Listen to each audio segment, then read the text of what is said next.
Angkat nafiri dan bunyikanlah, Yesus mau datang segera. Nyanyi musafir dan pujikanlah, Yesus mau datang segera. Dalam tayangan kali ini, saya akan mengajak Anda untuk mengingat dan mendapatkan keteladanan dari salah satu tokoh yang tercatat dalam sejarah gereja Masehi Advent hari ke-7. Beliau adalah Abraham LaRue. Abraham LaRue lahir di New Jersey pada tanggal 25 November 1822. Orang tuanya, Joseph dan Mary, adalah keluarga yang bekerja sebagai petani. Di masa mudanya, Abraham LaRue pernah pergi ke Idaho untuk mencoba menambang emas. Tetapi hal ini tidak berlanjut terus. Kemudian, Abraham LaRue melanjutkan kehidupannya di lembah Sonoma dalam wilayah California sebagai penggembala dan penebang pohon. Di sana, ia bertetangga dengan seorang Adventis yang bernama Royal Stickney yang memiliki peternakan domba di dekat tempat tinggal Abraham LaRue. Ia meninggalkan beberapa traktat dan majalah Signs of the Times pada Abraham LaRue. Hal ini menjadi hubungan pertamanya dengan pekabaran Advent dan menjadi awal penerimaannya pada pekabaran yang disampaikan oleh Gereja Masehi Advent hari ke-7. Setelah itu, ia menjadi begitu terdorong untuk membagikan kabar selamat yang telah diterimanya dengan cara membagi-bagikan literatur. Abraham LaRue pernah pergi ke Honolulu, Hawaii. Di sana ia membagi-bagikan traktat dan menjual buku-buku yang membawakan pekabaran Injil.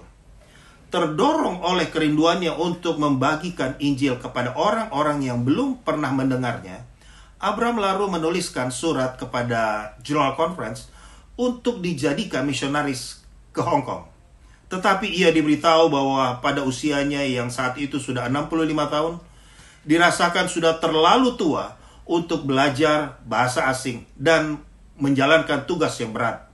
Selain itu, mereka juga menyampaikan bahwa mereka tidak punya cukup dana untuk mengirimnya.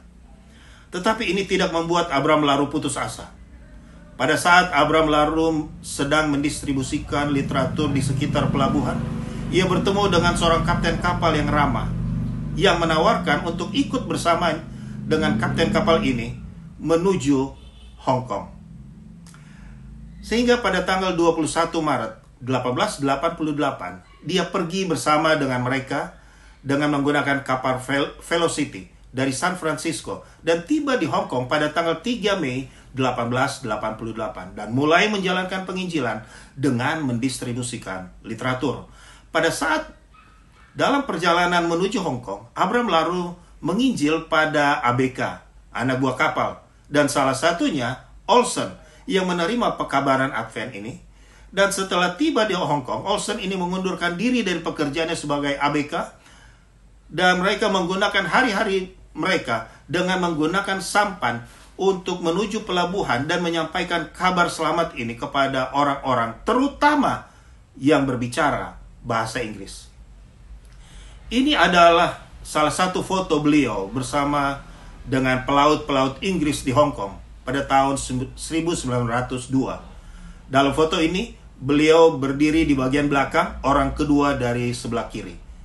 Kemudian, kesempatan untuk menjangkau orang-orang Tionghoa setempat terbuka saat ia berkenalan dan berteman dengan Wo Men Chang, yang adalah seorang penterjemah untuk pengadilan kolonial saat itu. Sahabat barunya ini menerjemahkan traktat pertama yang akan didistribusikan kepada orang-orang Tionghoa dalam bahasa Mandarin. Traktat yang pertama didistribusikan pada masyarakat Hong Kong berjudul Penghakiman, yang dicetaknya sebanyak 2.500 eksemplar pada tahun 1891. Kemudian dia juga mencetak 2 risalah kecil tulisan Ellen White. Yang pertama adalah berjudul Kasih Allah, dan yang kedua berasal dari bab yang berjudul Orang Berdosa Membutuhkan Kristus dari tulisan Ellen White dalam buku Step to Christ. Literatur-literatur ini adalah publikasi pertama dari Gereja Masehi Advent hari ke-7 dalam bahasa Mandarin.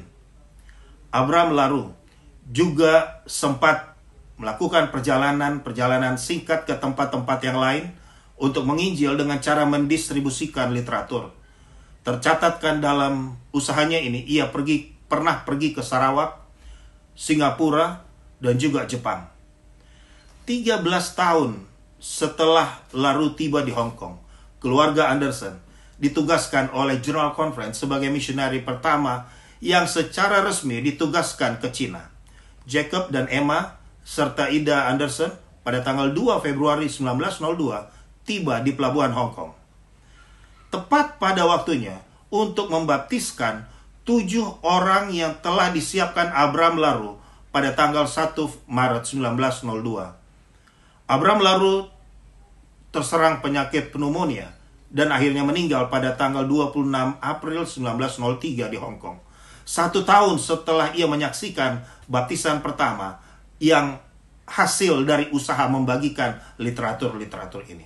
Makam Abraham Laru terletak di pemakaman Kristen di Happy Valley, menghadap ke perairan yang memisahkan dia dengan Cina.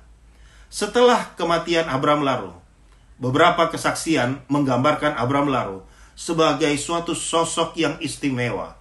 Seperti yang disampaikan oleh G.E. Fulton, bahwa saudara Laru tidak pernah dikenal sebagai pengkhotbah hebat, atau administrator hebat, atau pemimpin yang hebat, tetapi ia dikenal sebagai pengikut dari guru yang hebat. Sebagian orang mengenang Abraham Laru sebagai seorang yang bertubuh pendek, berambut putih, dan tampak agak rapuh, namun sangat gigih membagikan pekabaran Injil lewat literatur. Dan ia juga seorang yang sangat dikenal dengan kalimat-kalimat yang sering ia ucapkan, yaitu, Tuhan akan datang segera. Dan seandainya dia datang malam ini, apakah Anda siap? Luar biasa. Orang tua yang satu ini, dalam keberadaannya yang apa adanya, bahkan terlihat memiliki keterbatasan, ia memberi diri dan membawa kabar selamat ini bagi orang banyak. Dalam buku Testimonies for the Church, halaman 315 sampai 316, Nyonya Ellen White menuliskan, kertas-kertas dan buku-buku adalah sarana Tuhan untuk menyampaikan pesan untuk saat ini berkelanjutan di hadapan orang-orang banyak. Dalam mencerahkan dan meneguhkan jiwa-jiwa dalam kebenaran, penerbitan akan melakukan pekerjaan yang jauh lebih besar daripada yang dapat dicapai oleh pelayanan firman saja. Karena Roh Kudus akan mengesankan pikiran ketika mereka membaca buku, sama seperti dia mengesankan pikiran orang-orang yang mendengarkan khotbah firman. Pelayanan yang sama dari para malaikat ada pada buku-buku yang berisi kebenaran sebagaimana ada pada pekerjaan pendeta. Sehingga dalam Review and Herald terbitan 10 November 1885, Nyonya Ellen White juga menuliskan, Tuhan akan segera melakukan hal-hal besar bagi kita jika kita rendah hati dan percaya di kakinya. Lebih dari 1000 akan segera bertobat dalam 1 hari. Kebanyakan dari mereka akan melacak keyakinan pertama mereka dengan membaca publikasi kita. Bagaimana dengan kita sekarang? Allah yang menggunakan Abraham Laru menjadi pembawa kabar secara luar biasa itu juga sedia menolong kita untuk menjadi pembawa kabar selamat bagi orang-orang lain di sekitar kita. Mari kita juga membagikan buku-buku penginjilan pada sahabat-sahabat di sekitar kita. Kiranya Tuhan memberkati sahabat-sahabat sekalian saat kita memberi diri untuk digunakan Tuhan sebagai pembawa kabar selamat bagi orang lain. Angkat nafiri dan bunyikanlah, Yesus mau datang segera. Nyanyi musafir dan pujikanlah, Yesus mau datang segera. Datang segera, datang segera, Yesus mau datang segera.